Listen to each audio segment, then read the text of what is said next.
Good day, I'm Jabertha Atkinson, and this is your JIS News for Friday, November 28, 2025.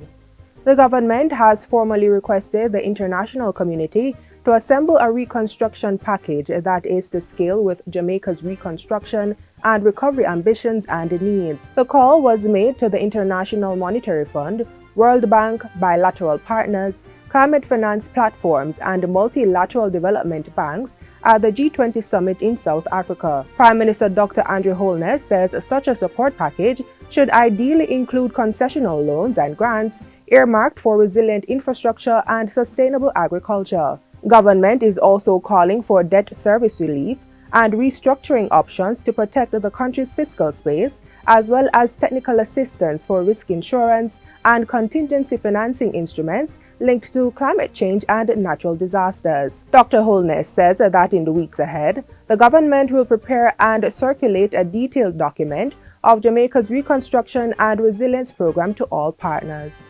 We'll convene a partner donor roundtable virtually and then in person to formalize the international support package with a view to securing commitments by the end of the first quarter of 2026. The Prime Minister was giving an update on his visit to the G20 summit in a statement to Parliament on Tuesday. He says bilateral talks held with Brazil, India, France, South Africa, and Nigeria signaled Jamaica's intent to broaden its external partnerships beyond traditional donors. He also indicates that Rwanda will be sending an advanced team of engineers to Jamaica to see how they can assist.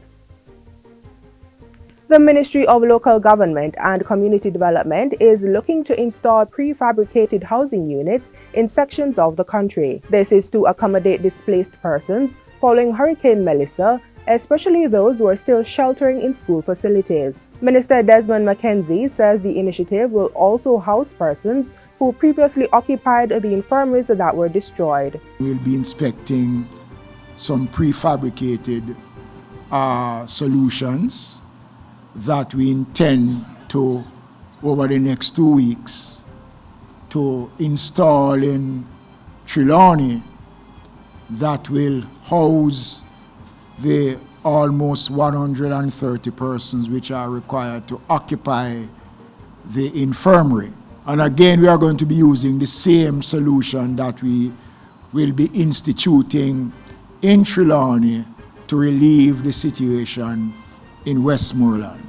He adds that the government will also continue providing support to the country's homeless population. We have seen the numbers increasing, but I want to assure the country that we have made provisions in the most critical parishes, St. Elizabeth, Hanover, Westmoreland, and St. James, to house the homeless population.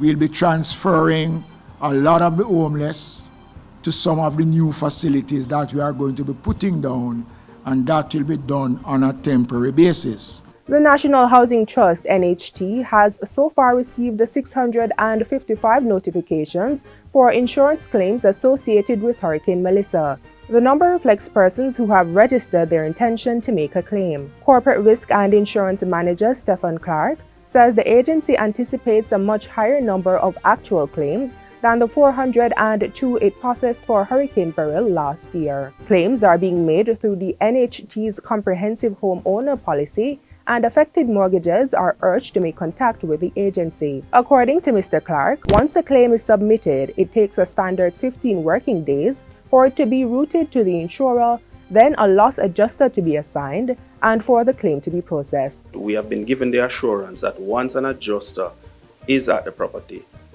a report can be completed within 1 day. After that, we will see a settlement being reached and then a payout being given.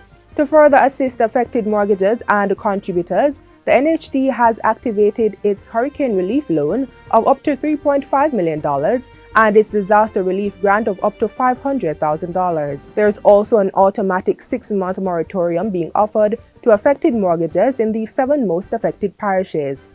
Mortgages in the other not so adversely affected parishes can also benefit, but they must apply by filling out a special assistance form. It is not just for persons who have been directly impacted, meaning they would have sustained damages, to their properties, but for whatever reason you are impacted financially because of the support that you will have to extend, or we have persons who would have, for some reason, lost jobs because we have persons who work out of parish. Once you are affected financially as a result of the hurricane. The NHT team was speaking at a JIS think tank earlier this week. The Ministry of Agriculture, Fisheries and Mining through RADA is providing 6 walk-behind tractors and 6 earth augers valued at $10 million for use across 6 farming parishes. The equipment was presented on Wednesday at the Amity Hall Agro Park in St. Catherine. They will be deployed in St. Anne, Clarendon, Manchester, Trelawney, St. Catherine and St. Elizabeth for land preparation works. Portfolio Minister Floyd Green says 3 rubber wheel tractors and 2 backhoes are also being procured as part of wider efforts to increase mechanization in the sector. As you know, we've outlined a program of support. So this ties into that program of support, which includes free land clearance and land preparation for farmers. And just to outline it a little bit more, what we have indicated is that farmers can go to RADA. Clearly, the tractors that we have under our purview, we will utilize those tractors and we will provide land clearance free on some criteria. CEO of the Agro Investment Corporation, Vivian Scully, says the initiative aligns with the rollout of the Agro Park Boost program, which aims to fast-track 1,000 acres of land into rapid crop production to strengthen national food security. For Jamaica, these improvements are going to help stabilize the supply chain. Food gets short, price go up. We want to guard against that, protect the lives of people, get them back up and running, and reinforce our national food securities. Jamaicans receiving medication through the National Health Fund NHF pharmacy services will benefit from a donation of medicinal drugs valued at $215,000 or about 40 million Jamaican dollars. The gift is in aid of the country's hurricane recovery efforts and was handed over at the NHF's head office on Tuesday by Indian pharmaceutical giant Dr. Reddy's Laboratories. This contribution is a gesture of friendship, solidarity, and deep goodwill from the people of India and from the Indian origin businesses that have made Jamaica their second home. Minister of Health and Wellness Dr. Christopher Tufton used the opportunity to commend the collaboration between India and Jamaica. You have demonstrated through your government and your representatives here significant support. We are the beneficiaries of your Cube facility, which has been deployed to assist, as well as other gifts.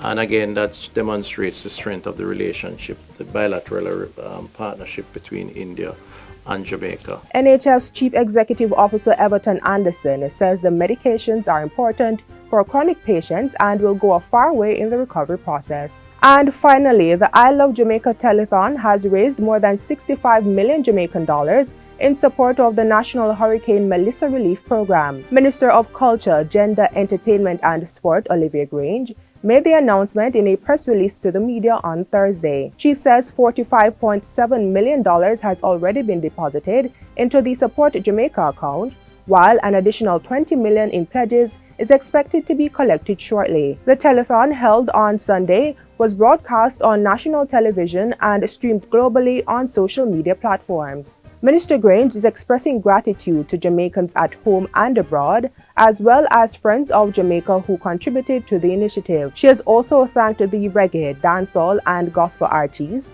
who volunteer their time, talent, and financial support to the national relief effort. Individuals wishing to support the National Hurricane Relief Program may continue to donate through supportjamaica.gov.jm or japromise.org or via text message to the numbers on screen. The I Love Jamaica initiative also includes a series of in-person concerts scheduled for major cities with large Jamaican communities, including London, New York, and Miami. And that's it for JIS News Today. I'm Jabertha Atkinson. Thanks for watching.